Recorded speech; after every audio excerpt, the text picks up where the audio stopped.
मित्र नमस्कार। देखिए, आज मैं इत्तेफाक से ये गौवंश के पास हूँ। एक वक्त था मित्र कि अनादिकाल से इस गाय ने ही इंसान को पाला था। मैं बचपन में, मुझे याद है, मेरे घर में भी ऐसी 2 बैल हुआ करते थे, 3 गाय हुआ करती थी। और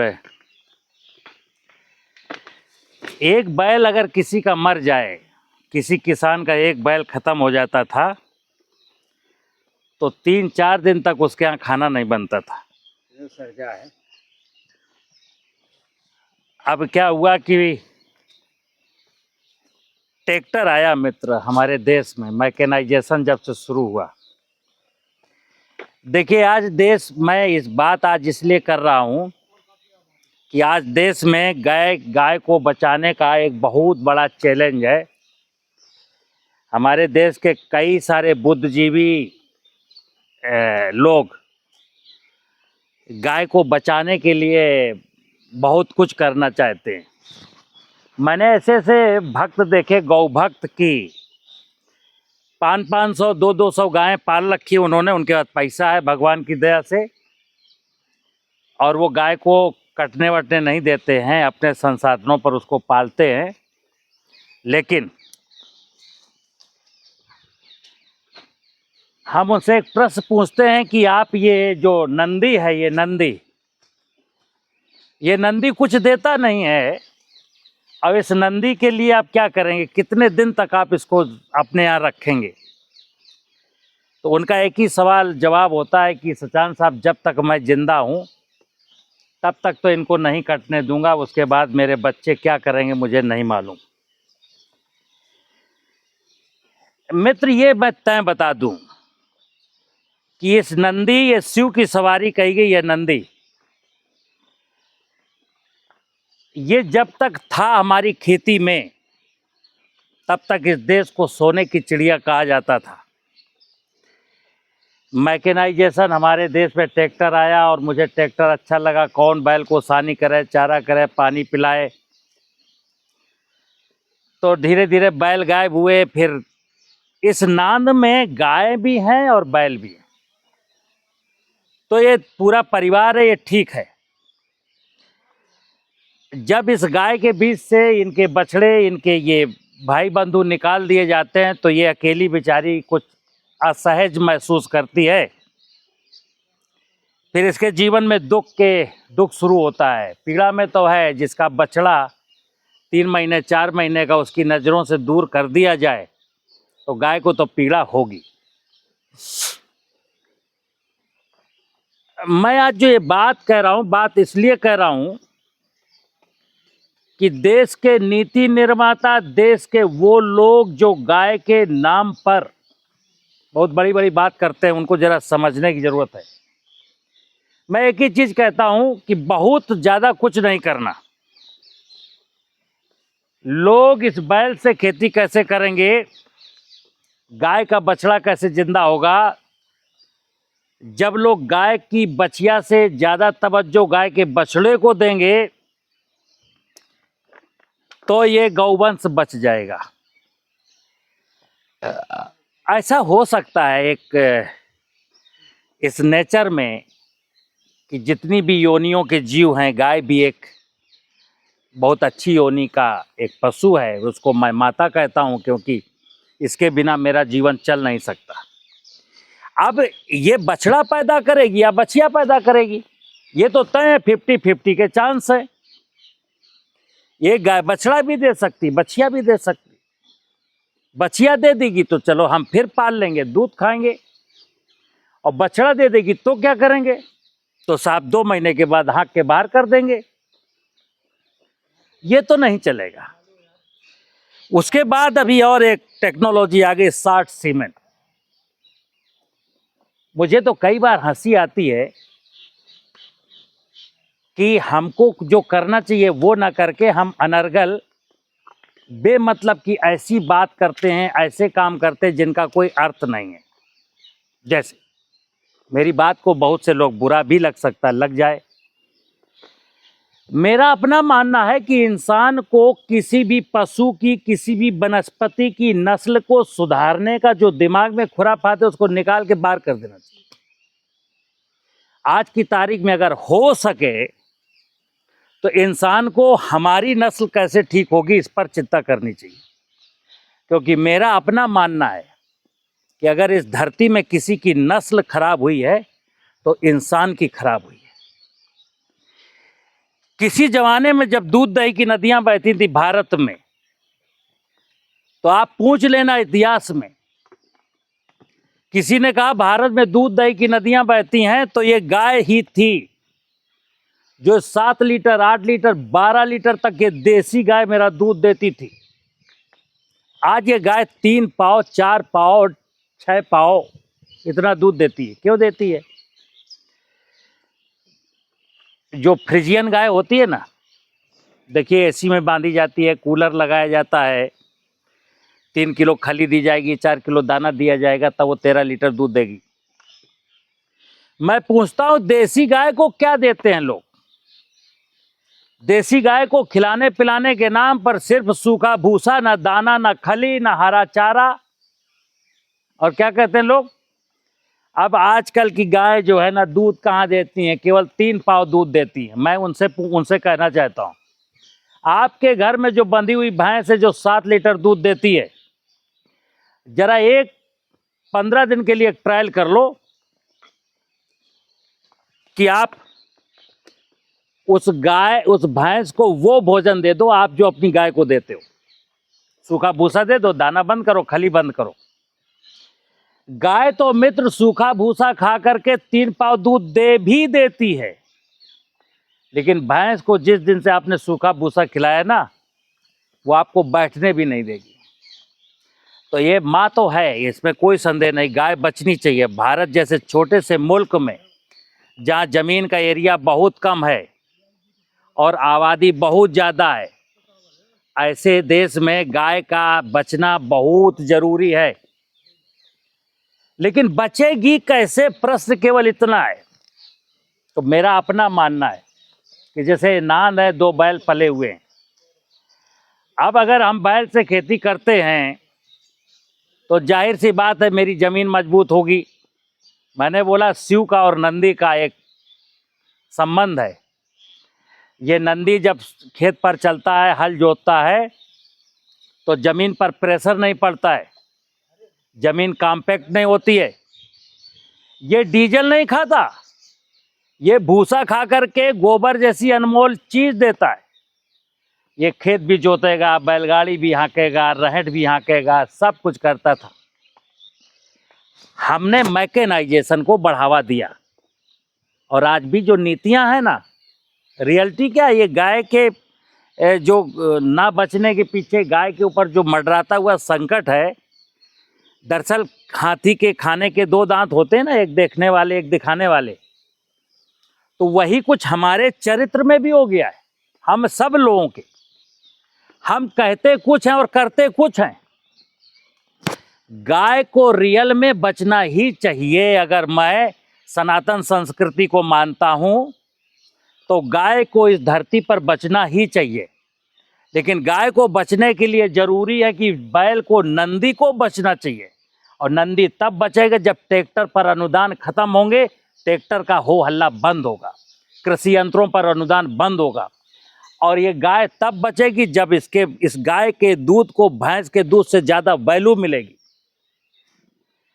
गौमूत्र गोबर से गाय बचा रहे हो मित्र, मैं फिर बता दूं, किसी को बुरा लगता हो तो लग जाए। मैं दावे के साथ कहता हूं, जिस देश के सनातनी लोग इस नंदी को बचा नहीं पाए, गाय का दूध नहीं पी सकते, वो गौमूत्र और गोबर के लिए गाय पालेंगे। ये हल्ला तो पिछले 8 सालों से है। जिसने गोबर और गौमूत्र के लिए गाय पाली वो जरा आए मेरे सामने, पूछता हूं उससे। तो मैं फिर बोलता हूं, गाय का दूध अमृत है। अगर भैंस के दूध से 10 रुपए लीटर ज्यादा भी मिले तब भी वो दूध बहुत अच्छा है। छोटी छोटी जोत हो गई, आज तो बैल बहुत अच्छा है, लेकिन अगर आप, चूंकि नए लोग कहते हैं, बच्चे लोग की बैल से खेती कैसे होगी, एक इम्पॉसिबल। अगर हमारे युवा पीढ़ी कहती बैल से खेती इम्पॉसिबल, तो फिर मैं कहता हूं गाय बचेगी इम्पॉसिबल, और तुम भी जिंदा रहोगे ये भी इम्पॉसिबल। हालात हैं क्या, यहाँ कोई जिंदा है क्या? क्या खा रहे, पी क्या रहे हो, कैसे जी रहे हो? तो मित्र, मैं वो बुद्धिजीवी जो गाय पर बहुत फोकस करते, मैं ये वीडियो उनके लिए बनाया हूँ कि वो अगर इसको समझना चाहें, नीतियों को कुछ दिशा निर्देश देना चाहें कि भाई गाय का हल्ला मत मचाइए, अगर गाय को वास्तव में पालना है, गाय को बचाना है, तो गौ आधारित खेती करने वाले को हम वो सब्सिडी पूरी की पूरी दे दें जो फर्टिलाइज़र पर देते हैं आम इंसान को, और जो कृषि यंत्रों पर किसी को देते हैं। जैसे आज टोटल 2.5 लाख करोड़ की सब्सिडी फर्टिलाइज़र पर जाती है। हमने कहा जो गाय से खेती करेगा, जो फर्टिलाइज़र नहीं लेगा, हम उसको इतनी सब्सिडी देंगे। एक बार लोग आगे आने की कोशिश करेंगे, लेकिन हम उनके लिए कुछ नहीं करेंगे, केवल ऐसे कहेंगे कि गाय से खेती करिए, गौमूत्र से खेती करिए, बहुत अच्छा होता है। क्यों करेगा? वो पागल है। तो मुझे उम्मीद है मित्र, और फिर मैं युवा साथियों के लिए कह रहा हूँ कि गाय के बारे में सोच जो है वो हमें बदलनी तो पड़ेगी। ये पूरे देश में अन्ना पशुधन जब सड़क पे घूमता हुआ दिखता है ना, तो बहुत बुरा लगता है। क्योंकि मैं फिर बता दूं, ठीक 50 साल पहले हमारी एक एक सांस पर इस गाय के नाम पर मेरी सांस चलती थी। अगर ये बैल ना होता तो खेती मैं करता कैसे? तो मुझे उम्मीद है कि ये गाय पर, जो गाय का गोबर और गौमूत्र, ये गाय का गोबर है मेरे सामने, नो डाउट। गाय के गोबर में, भैंस के गोबर में फर्क है। इसमें एक सुनहरी सुनहरी सी लेयर है,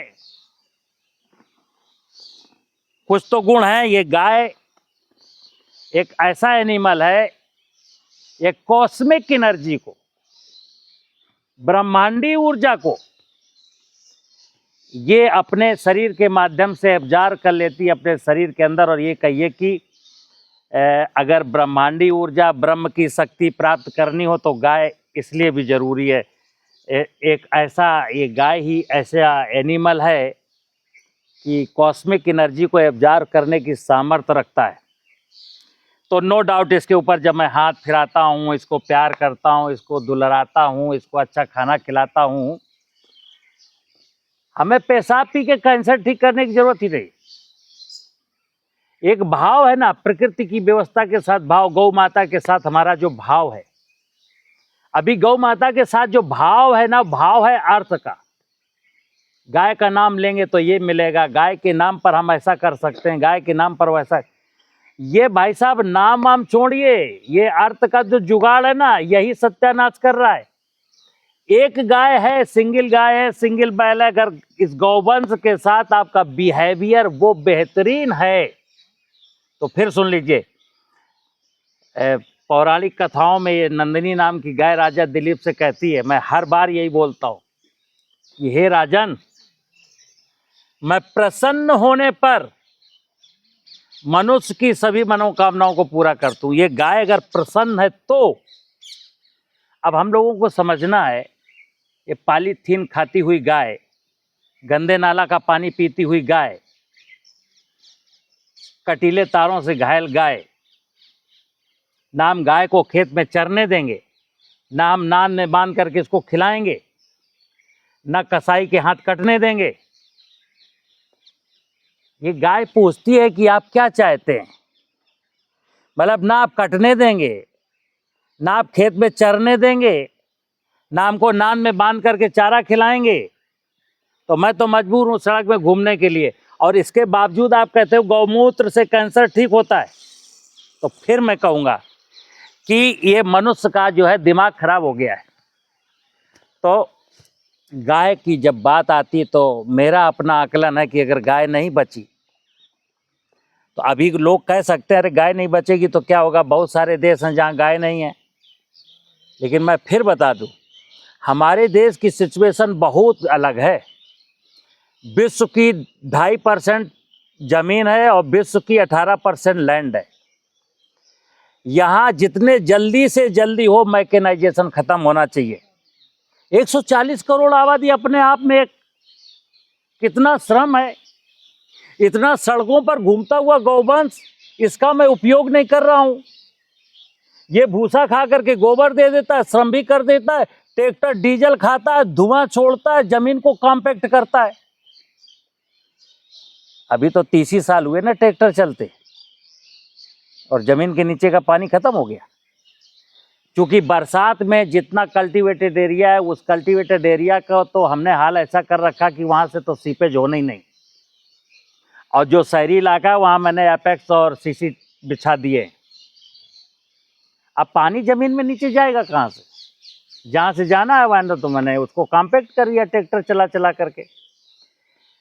तो आज किसी को नहीं समझ में आएगा, लेकिन फिर बता दूं, एक दिन जब प्राकृतिक संसाधनों के घटते स्वरूप, बिगड़ते स्वरूप पर अध्ययन होगा तो हमें पता चलेगा कि गाय बैल का खत्म होना और ट्रैक्टर का आना बस प्राकृतिक संसाधनों के पीछे, जो प्राकृतिक संसाधनों का स्वरूप है उसके पीछे की कहानी यही है।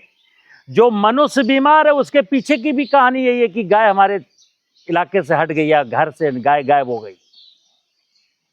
तो मित्र, जो गाय की सुरक्षा की, गाय को बचाने की बात करते हैं, मेरी बात नीतियों तक पहुंचा सकते हैं, और मैं तो पहुंचा ही रहा हूं।